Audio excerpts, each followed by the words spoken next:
Domestic Silence by Scroobius Pip.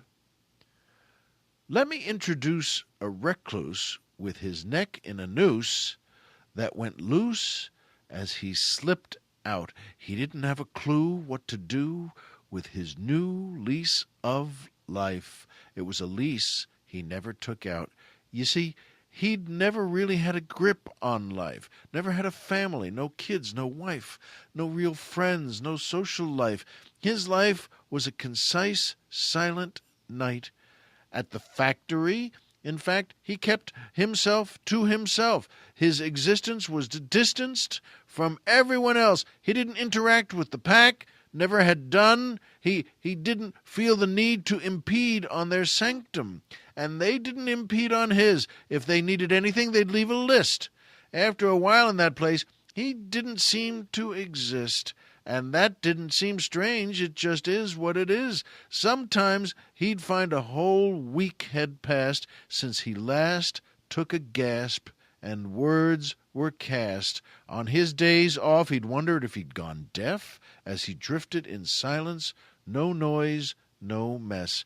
He used to always have the radio playing in his hall, but that stopped when the broadcast stopped being so broad. He didn't like TV, so he got rid of it. He liked to read books and sit for the heck of it. So that was his life. Didn't seem that bad, but he still chose to take his own life in his hands. Still chose to kick that chair from his feet. Control, alternate, delete. Restart, repeat. Control, alternate, delete. Restart, repeat. Controlled, alternate, delete. Restart, repeat. Restart, repeat. Restart, repeat. Silence can be golden, but gold can sometimes suffocate. Like that girl in that James Bond film, Too Late to Respirate. Tragedy can be plain to see with lights and sirens, but sometimes it ain't so clear. Domestic silence. Unspoken. So much goes unspoken till you're choking on a fragile glass heart smashed open.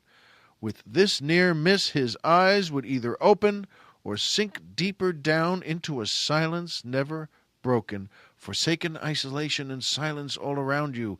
It'll drag you to the deeper water, and it will drown you. He returned to work the very next day. Luck's intervention got no mention, nothing new to say, but then, out of nowhere, everything changed. When a voice said, "Hi there, how are you today?" 6 simple words, 7 simple syllables. It doesn't always take grand gestures or miracles.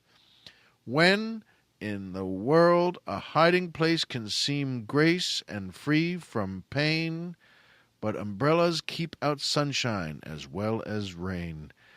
He discarded all the fears that his silence had been masking and said, "Yeah, I'm good. Thanks for asking." So I'm glad Colonel Jeff pointed that one out to me. I enjoyed reading it to you. And what wonderful, wonderful lines he has. That last one from the last stanza there. But umbrellas keep out sunshine as well as rain. That's sure true, isn't it? And it's something I never thought of. It's a way of looking at it I never really understood.